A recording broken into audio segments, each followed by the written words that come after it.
Hello. So I'm very happy to introduce you to Andrew Cohen. I first came across him about 30 years ago when he used to have a beautiful newspaper or newsletter called, I think, Enlightenment Now. And he would interview very interesting people. And before that, he was one of the first people to spend time with Papaji very intimately. And he'd been sent out by Papaji to share the message. And he very quickly collected lots of students. And they all wanted to live with him, so he formed one or two different communities. In fact, when I lived in Sydney, Australia, there was a community there. And dare I say this, one of my friends escaped through the window from the community. Who was that?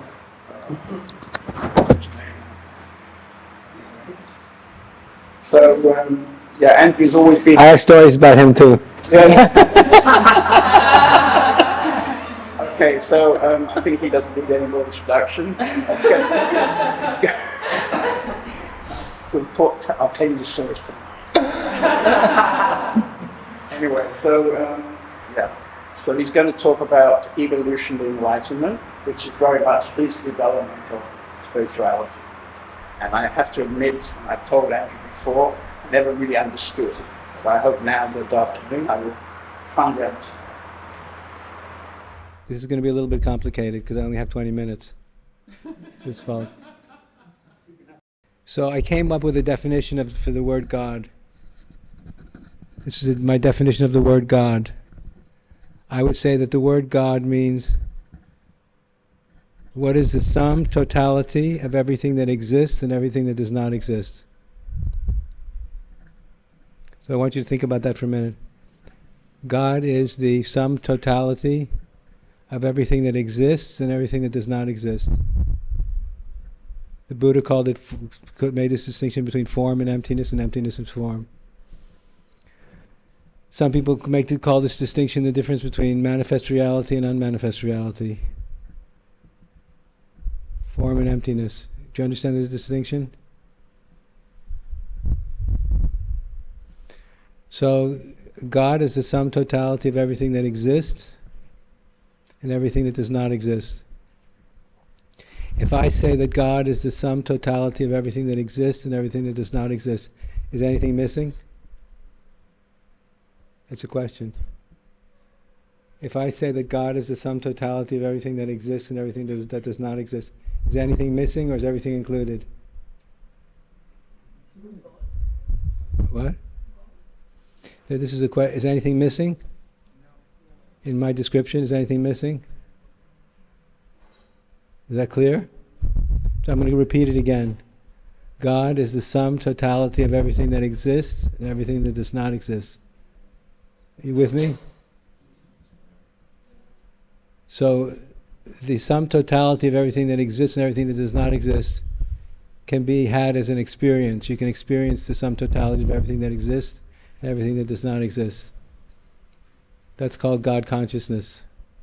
When you experience the sum totality of everything, of form and emptiness is form, the manifest and the unmanifest, as a state of consciousness, as a feeling experience, as a kind of knowing. It's an absolute knowing of everything. It's a knowing of everything and nothing as one cognitive event. Is that clear? Say yes or no. You're doing very good.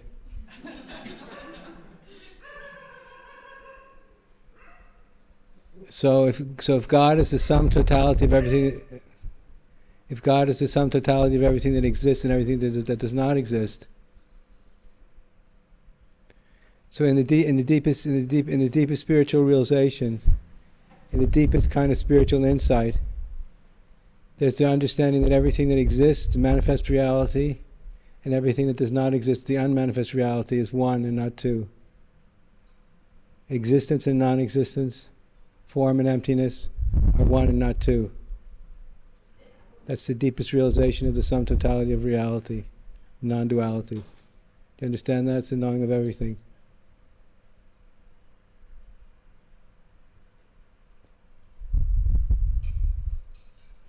In Vedanta, they say that the ultimate nature of all things is emptiness, or nothingness, or voidness.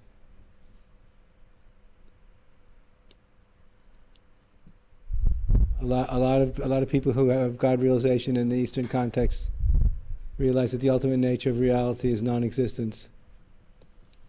They feel that the becoming of the universe is an illusion and it never really happened. And often here in Tiru, many people say that the becoming of the universe never happened. That the universe is part of a dream. And as you may know, in one of Punjaji's most popular books, it's called Nothing Ever Happened. So he's making the point that from the point of view of ultimate reality or absolute reality, nothing ever happened. So the deepest dimension of reality, Eckhart Tolle calls the ground of being. Are you familiar with this term, the ground of being? Are you familiar with it? You understand? Can you follow me? Eckhart Tolle. Have you heard of Eckhart Tolle, the teacher? He says the deepest dimension of unmanifest, the deepest dimension of reality is the ground of being. You understand? The ground of being exists in a dimension that exists before time, before space, before manifest reality. There's this ground of being where there's no time, no space, no non-existence. When you enter into deep states of meditation, transcendental meditation, you awaken to this dimension of reality, which the Buddha called the unborn, the uncreated, the unbecome. It's a place where nothing exists, nothing ever happened, where you've never been born. So the point of the state of consciousness is you have a realization of a state of consciousness that exists before time, before space, before you've been born. But you realize that before you were born, you also existed as this eternal dimension of the ground of being. So this is the recognition that the deepest dimension of reality is eternal. And the deepest dimension of reality is eternal, the deepest dimension of your own self is eternal, unborn, uncreated, where there's no birth and there's no death. Do you understand? That's when you awaken to enlightened awareness, when you awaken to enlightenment, to total unconditioned liberation, you realize that your true self has never been born and never entered the stream of time and exists eternally for eternity as this ground of being or this realm of being beyond time. That's when you discover absolute freedom. Do you understand? Sometimes when we meditate, we glimpse this state of consciousness very briefly. It's a glimpse that who I am has never been born, never entered the stream of time, and my true nature is eternal and free from time and space, free from history. You follow? So this is called the unmanifest reality. It's called the ground of being, the realm of being. It's where the universe came from. Before the universe existed, there was primordial emptiness, no? Before the universe came into being, there was nothingness, right? Before the Big Bang, there was nothing, right? Can you go back to that state? You can't go back to that state of consciousness. If you meditate deeply enough, you can experience that dimension of reality that existed before the universe was created. Do you understand what I'm saying? You say yes or no? Yes. If you meditate very deeply, you can experience this dimension of reality that existed before the universe was created in yourself. It's infinite nothingness, pregnant with absolute infinite potential, but nothing exists there. It's the eternal nature of the uncreated. The eternal nature of the uncreated is your true, what Brahmana called the true self. And to repeat, if you enter into a very deep state of meditation, you can glimpse this part of the reality for yourself. When you experience this dimension of reality, there's no desire to do anything. You have no desire to move, to think, to walk, to talk, to create, to make love, to do anything. You don't want to do anything except to be.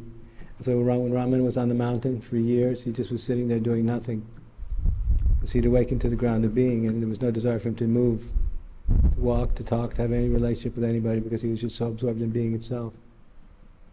So the experience of being is the experience of nothingness, and the bliss of nothingness, of no relationship, non-doing. You follow? But that's not the whole story, because from nothing came something.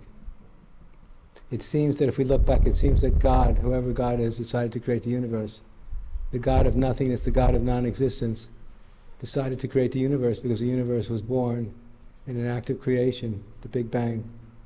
The Big Bang was this leap from nothing to something, from being to becoming, from non-existence to existence, from non-manifest to the manifest. Can you follow?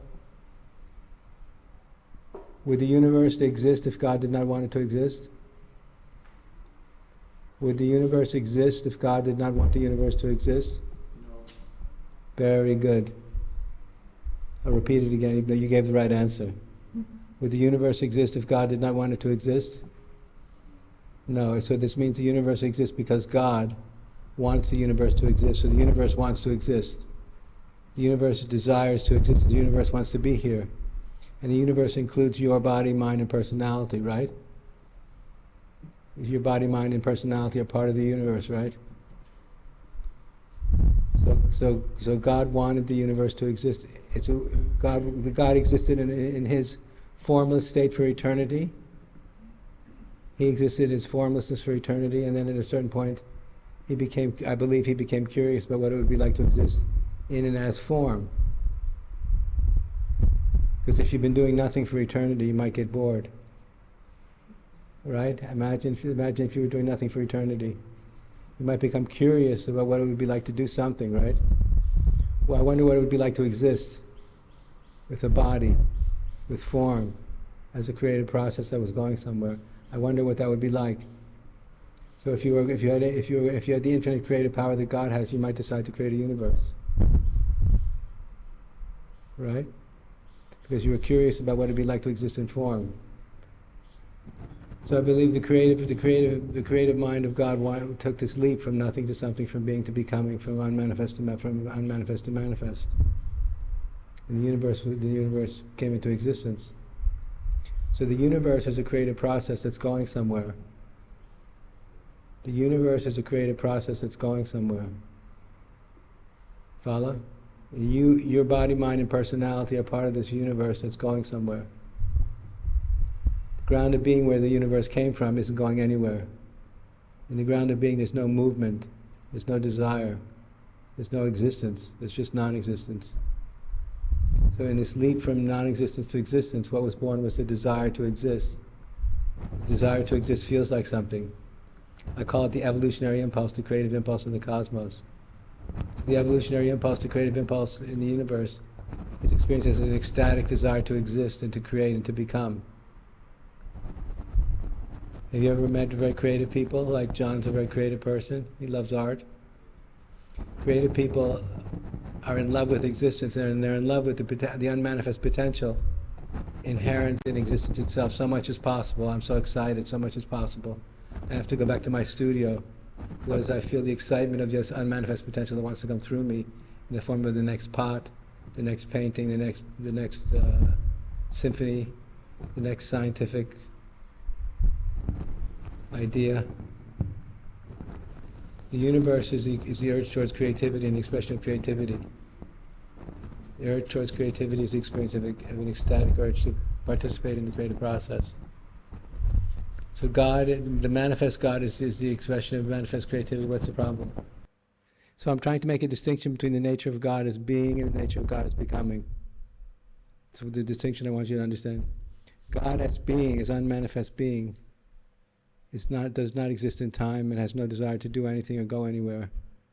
That's the place where nothing ever happened, nothing ever happens. God the Creator is on an infinite journey of becoming. God the Creator is on an infinite journey of becoming, and God the Creator feels very different than God, the God of being. The God of being feels like peace, that peace that passeth all understanding. The God of becoming is on a creative journey. It's an infinite creative journey. Do you all understand the distinction? So I'm trying to make a simple but profound point here, that the nature of the Absolute, the nature of God, is both being, unmanifest being, and becoming, the urge towards creativity. God is both those things. God is both at the same time. And God as being feels like the experience of peace. When you meditate deeply and are overwhelmed by that peace that passeth all understanding, you're experiencing God as being. when you get very excited about creative potential, when you start feeling like all things are possible, the pure positivity of the recognition that all things are possible, all things are possible, all things are possible, for me, for us. It's the experience of pure positivity. So God, as the creator of the universe, is the experience of pure positivity. You follow?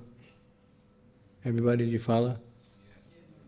I want you to understand I want you to be able to understand in your own experience what God consciousness is and what it means. God consciousness is the experience of that peace that passeth all understanding. When you awaken to the ground of your own being, you experience unimaginable peace and freedom from existence, freedom from desire, freedom from fear. I call it having nothing, knowing nothing, and being no one. Have you ever had that experience? But God is equally the desire to exist in and as form. God is also equally the desire to exist, which is the awakening to this creative impulse. I want to exist so I can create the universe. I want to exist so I can create the universe. And creative people, as I said, are very turned on and very excited and very inspired by the possibilities inherent in the creative process. They're very excited about what's possible and they want to participate in life. Fully, absolutely, unconditionally, radically, and completely. They want to participate, be fully engaged. They want to show up and really engage completely. It's a total commitment to existence. So the experience of the nature of God as emptiness or as being versus the experience of the nature of God as becoming are paradoxically completely opposite states of consciousness. So God as an experience and as a state is paradoxical because God is both being and becoming at the same time. This to me is fascinating. So in what I call the new enlightenment, we need to embrace what I call the old enlightenment, which is the awakening to this unmanifest being state of consciousness, the state that Ramana was such an exemplar of, and the Buddha also. And this new state of consciousness that tells us about the God consciousness is about evolution. It's about the evolution of consciousness, about the evolution of the interior of the cosmos, about the evolution of human potential, about the evolution of culture, about being able to awaken and to manifest infinite creativity, infinite creative potential. So, for example, in your community, there's a great emphasis on creativity and manifesting creativity. And I know John's is very good at getting people to kind of work hard and to give rise to their creative gifts, right? Not to be lazy. But it's not because he wants to hurt people, it's because he wants people to creatively express themselves, right?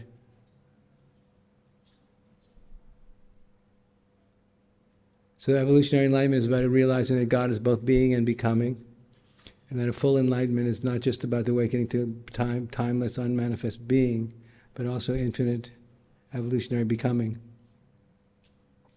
Ken Wilber came up with a beautiful articulation of this idea. In Buddhism, in Mahayana Buddhism, they have a sutra called the Heart Sutra. And the Heart Sutra was the realization that form is emptiness, and emptiness is form. Form is emptiness, and emptiness is form. And he says, and the world of form is evolving. So this new way of thinking is that form is emptiness, and emptiness is form, and the world of form is evolving, which means God herself is in a state of evolution, which means the absolute nature of reality, which is the God principle, is evolving. God is in a state of becoming more complex. God is not a static being, but a creative process that's in motion, that's in process, which is a very revolutionary way to think about the ultimate nature of reality. So in my language, I'm saying the sum totality of God is the sum totality of everything that exists and everything that does not exist. And everything that exists and everything that does not exist is in a state of becoming, is in a state of evolution. God himself is evolving as we speak. And when you participate in the creative process with all of your heart, you're part of an expression of God that is evolving. So so the universe is trying to evolve through you and through me. The evolutionary and intelligence that created the universe is trying to evolve and trying to become more conscious through you and through me. So when you feel an urge towards creativity, when you feel an urge to contribute to the creative process in the universe, God is trying to express herself through you. So what do you think about the idea that God is evolving? Because a lot of people find this very confusing. So to repeat, God is not a static being or a static state. God is an evolutionary process. God is the evolutionary process. And in evolutionary enlightenment, when the evolutionary process becomes conscious of itself or aware of itself, cognizant of itself, when we begin to consciously engage with the creative process through our bodies, minds, and personalities, we co-create the future with the God principle. Do you follow what I'm saying? So in this reinterpretation of the Dharma, there's this dramatic call from the center of the universe for us to wake up from the dream of our separate egos and begin to participate with the creative principle as a co-creator of the universe. So it's a big wake-up call. It's not just to consciousness, but to participate with the creative principle or the God principle to create the future through the body, mind, and personality that God has given us. The body, mind, and personality is a vehicle through which this creative process can bear witness to itself and can actualize itself. I am, and you are, the energy and intelligence that created the universe and is creating the universe, which is recognizing itself and realizing itself through the body, mind, and personality of myself, of Andrew, and of each and every one of us. Do you follow what I'm saying? So you see, with evolutionary enlightenment, this life, this incarnation is an opportunity for a radical and profound and absolute participation in the life process. We're each being given a golden opportunity with the life of this body to participate wholeheartedly, unself-consciously, absolutely and completely in the creative process that the universe is, so we can become a full participant. That's when you live. That's when you say yes to that possibility. You start living a spiritual life in earnest, and you're living the spiritual life wholeheartedly. You're not a victim. Most people feel like victims of this incarnation. Have no idea what the hell they're supposed to be doing with life. Why am I here? Why am I subjected to the torture of this human experience? And then we become interested in the transcendence of the Buddha, for example. In the old enlightenment, the goal is to get out of here. If you become fully enlightened in a Buddhist context, you want to escape to the wheel of incarnation and never have to return back to the earth to take a human body. In Vedanta, if you become a Jivan Mukta, you never have to return back to have a human body. You become liberated from the incarnational cycle, right? If you become an illuminated Christian, you're happy because you know when you die you're going to go to heaven. So the goal in Buddhism and Vedanta and Christianity is getting out of here. If I become fully enlightened, I never have to return to earth. If I become fully realized Catholic, I'll get to go to heaven when I die. But with this new evolutionary awakening, we realize the whole point is being here. Because the opportunity to participate in the creative process is here and now, in this body, with this mind, in this personality, in all our imperfection. We're given the ultimate opportunity to create the future, which is living the holy life, living the spiritual life, is fully participating in this possibility and taking responsibility for it. So when you realize you want to take responsibility for creating the future as the God principle, through the form of your inherently imperfect human body and mind, that's what it means to live a spiritual life in earnest. Because we're all imperfect, works in progress. But in spite of that, if we realize who we truly are, we can take full responsibility for the human potential of the future, creating the future through this imperfect body, imperfect mind, imperfect being. And that's what it means to live the spiritual life in earnest. And the opportunity to live so fully is here with us now. And we're not living to go to heaven when we die, because we want to get inspired to create heaven on earth. If you're evolutionarily inspired, you want to create heaven on earth now, through the life you're living now. And you say, but my life is not very perfect. I'm not perfect. I'm full of shit. I'm lost and confused and blind and miserable and unhappy, and I need help. And you say, but God needs you to be ready to play the game of life for real now. So are you willing to let go of your suffering and your fear and your confusion in order to participate fully in the life process? Are you willing to abandon your self-centeredness and your misery and your small-mindedness, your small egoic identity to become a real player in life as the creator of the future? That's the opportunity of this teaching. So this teaching you go from the small narrative of the small self to the big narrative of the evolutionary perspective. So God is the universe in the state of becoming, and when you realize that's who you truly are, you embrace a much bigger narrative for your own existence here in the world. And you have to have a lot of courage to embrace it, to accept it, to dare to think that big. But then the opportunity of this life becomes a very noble endeavor, a noble opportunity to become the co-creator of the future. Get the idea? So how is that 20 minutes? It's a lot of information to absorb. Can I just say one thing? If this is really touching you, if you look in the book, Meetings with Remarkable People, there was a 2-hour interview with Andrew, which is published in that book. He goes into these things he's talking about in much more detail. The main thing I want you to understand is that the nature of God is both being and becoming. And the state of God consciousness is the experience of peace and the experience of the awakening to the infinite potential, the infinite creative potential inherent in the universe. And they're both inherent in your own self and your own experience. I want you to know what it feels like to be God. I want you to know what it feels like to be God, and I actually mean that with all my heart. And when you know what it feels like to be God, then you can really live this human life in earnest with all of everything you've got. So it feels like peace that passeth understanding. Ramana Maharshi is what it looks like. And it feels like embracing evolutionary potential at the leading edge. And whoever is the most creative person that you know, that's what it looks like. Someone who's turned on by life, excited about creative potential, excited about making the world a better place, excited about bringing more beauty, truth, and goodness into the world. And can you think of anything better to do? Because so much of spirituality these days is a big ego trip. It's all about narcissism, how I feel, what I want, my fear, my pain, my doubt. It's very narrow, very small, it's not very big-hearted. And when you start thinking in a much bigger way about spirituality and about who you really are, you can drop your narcissism very quickly. You don't need to spend days, weeks, months, years, lifetimes, and eons of time thinking about your ego's concerns. You can throw it all away like in the garbage and play the game of life from a very big, dignified, noble, self-respecting perspective. Right?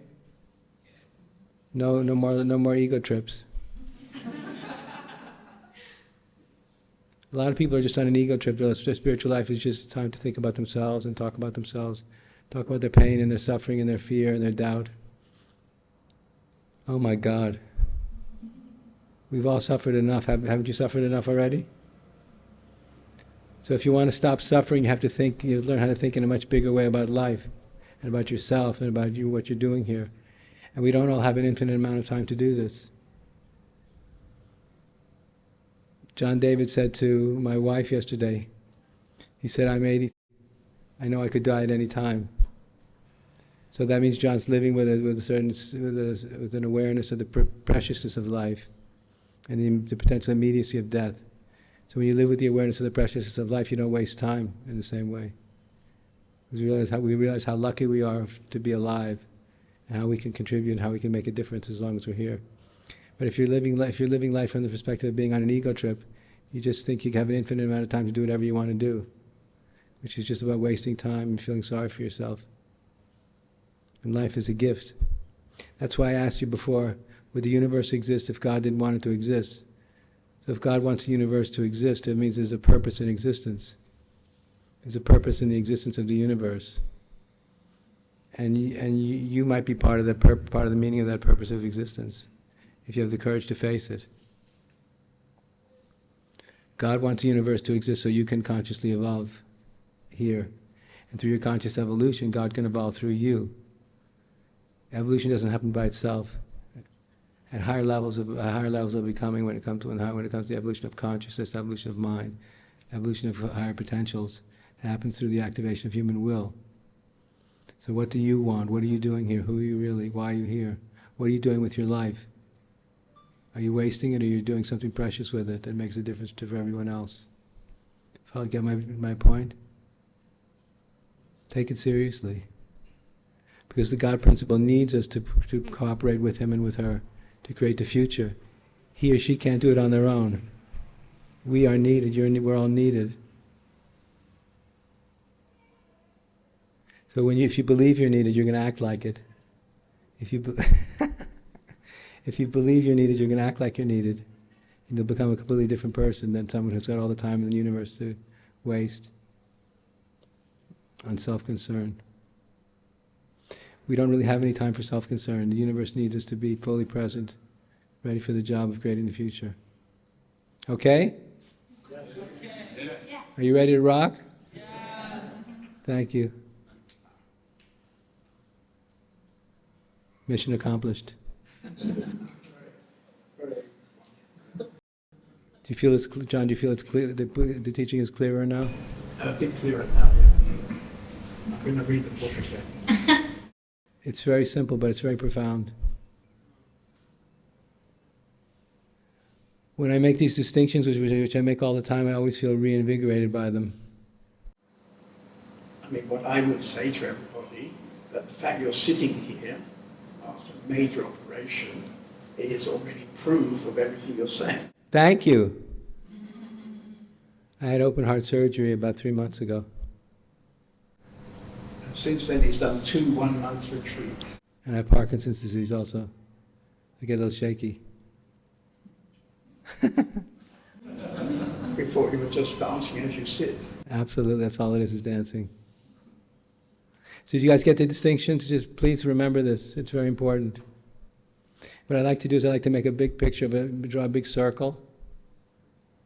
Draw a big circle, and I say that the sum totality of everything that exists and everything that does not exist is within the circle, which means, which is God is in the circle.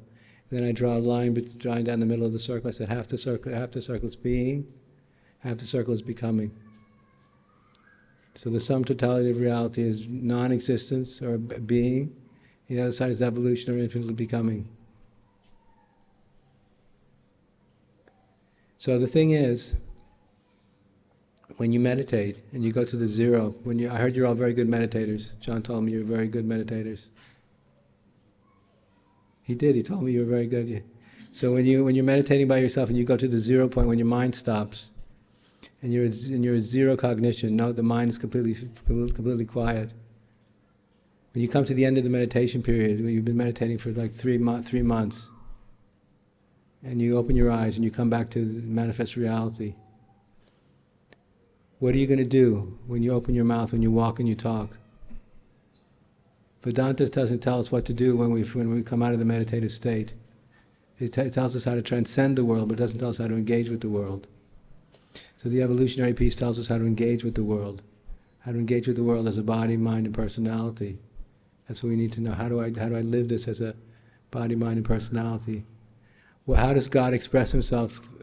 What does God look like when he walks and talks and speaks?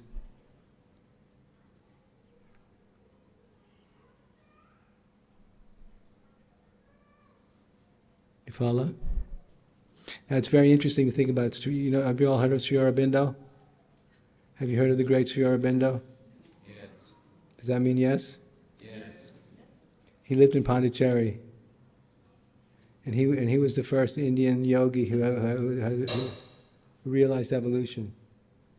So he was an evolutionary realizer. And he taught his own version of what I'm just describing to you, that the universe is evolving. And Ramana lived here in Tiru. He said the universe isn't going anywhere, nothing ever happened. So what's very intellectually very interesting is that Ramana is considered to be the greatest realizer of the 20th century. Sri Aurobindo is considered to be one of the greatest realizers of the 20th century, but they had completely different understanding of the nature of enlightenment. You follow what I'm saying? I'll repeat it for clarity. Ramana was considered to be one of the greatest realizers of the 20th century. Sri Aurobindo was considered to be one of the greatest realizers of the 20th century. But they disagreed about the nature of enlightenment itself. Which means the nature of enlightenment is evolving, and it's not static. Which is, if it's true, and it is true, it's a very profound truth.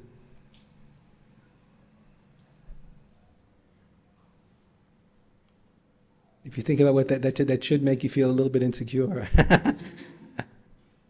If you understand what I'm saying, it should make you feel insecure. So if Ramana didn't understand everything, and Sri Aurobindo didn't understand everything, then who knows the truth? Who knows the truth? We don't know. So this means we have to participate in this understanding of the nature of enlightenment as it evolves. Take responsibility for our own understanding. Don't give all the credit to someone else. Even Raman had a limited understanding. He was not a perfect person either. From his point of view, nothing ever happened, so there's nothing to worry about. Do you follow what I'm saying, everybody? From Ramana's profound enlightenment, nothing ever happened. The universe is a big fucking dream. So if it's true from his deep realization, nothing ever happened, so there's nothing to worry about. Don't worry, be happy. Right? You understand? He was. But from Sri Aurobindo's point of view, the universe was exploding with infinite creative potential. He felt we needed to create utopian communities that could create the future ideals for humanity could be lived out in these utopian communities by very serious and committed people who wanted to create the future together to actualize human spiritual potential, evolutionary potential. Ramana would say, why would you want to do that? So the fact that two of these great realizers didn't agree about enlightenment makes the whole subject even more interesting, more juicy.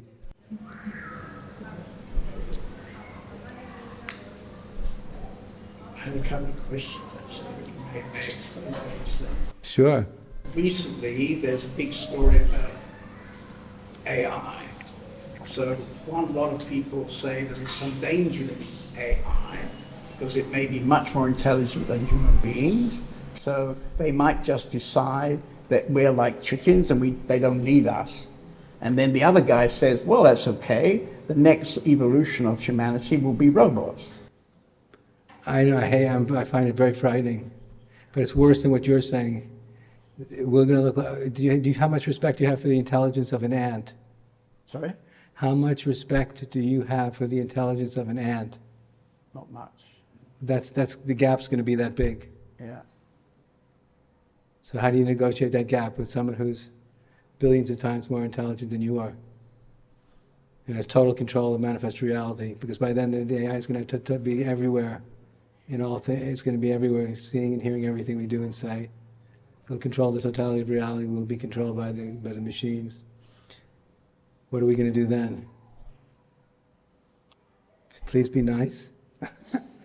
I'm sorry, Dave, I can't do that. My other question is, I'm now very old, so I can remember when I was young, and there was no computer, no iPhones, no televisions, and all that stuff, you know. I was just a happy little boy collecting eggs out of bird nests or something like that, you know, playing in the mud. And now when I look at my 8-year-old girls, they're already very good at iPad tracking and so on. And the other day I was in an Apple shop, and by some sort of strange accident, I got a 30-minute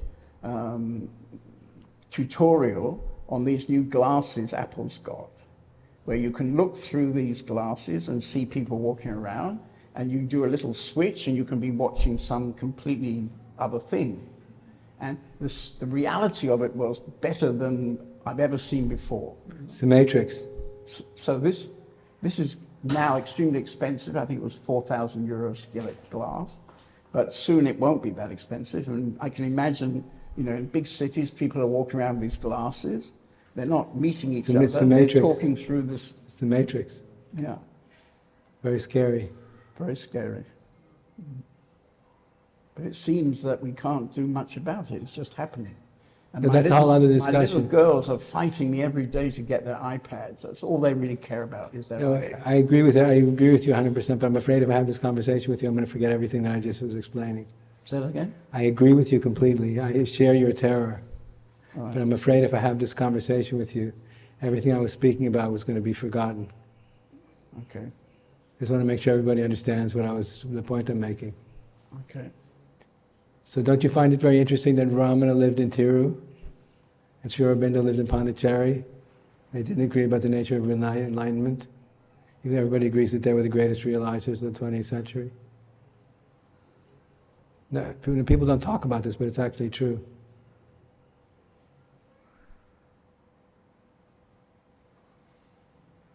I spoke to a Swami once at a conference in India about 10 years ago.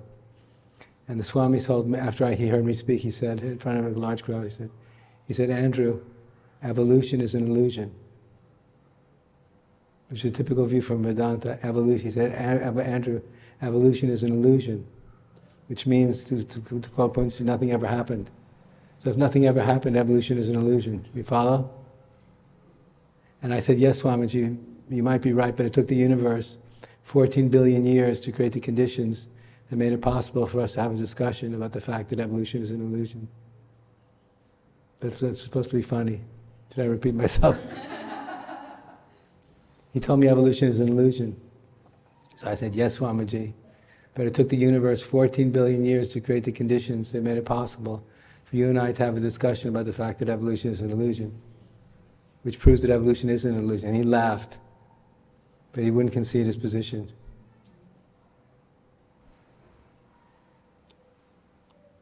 I gave the same talk at the ashram of Sri Sri Ravi Shankar. Have you heard of Sri Sri Ravi Shankar? Do you know Sri Sri Ravi?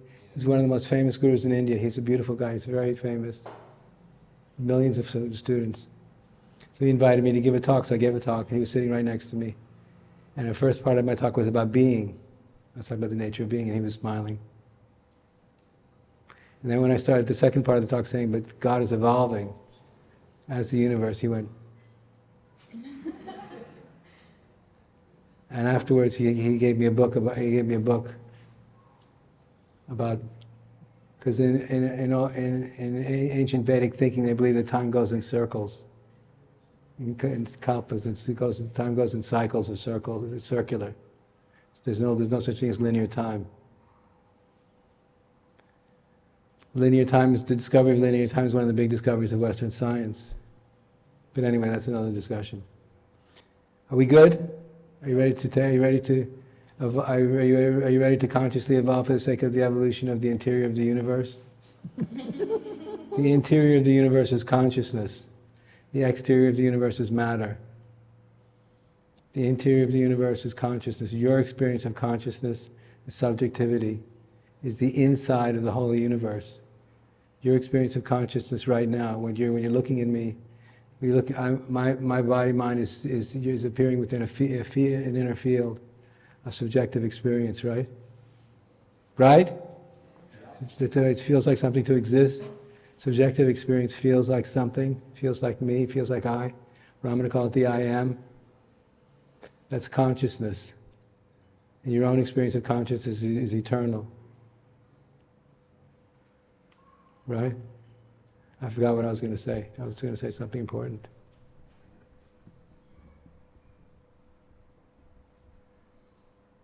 Are we good? Oh yeah. So that field, that infinite field of consciousness, is the inside of the universe. This matter and energy in your body are the outside.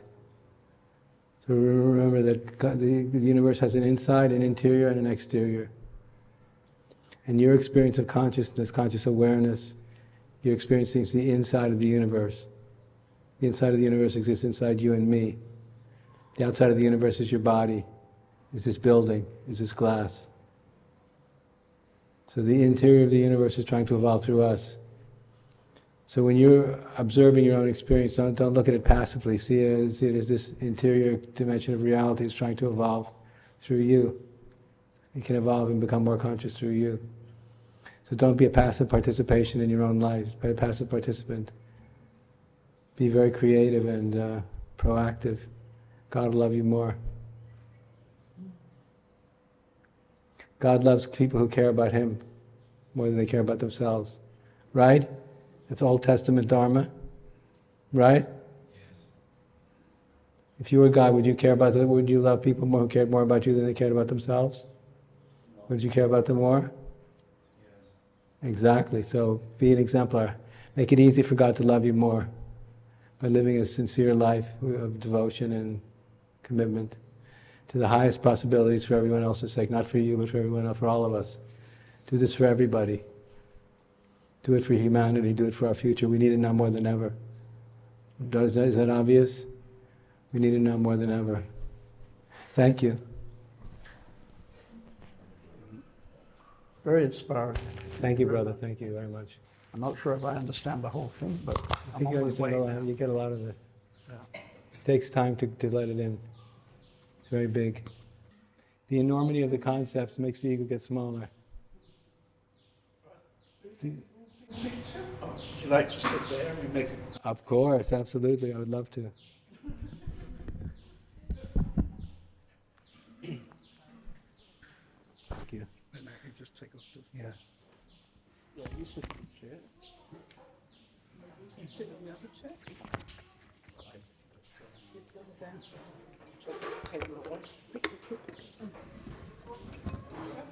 Okay.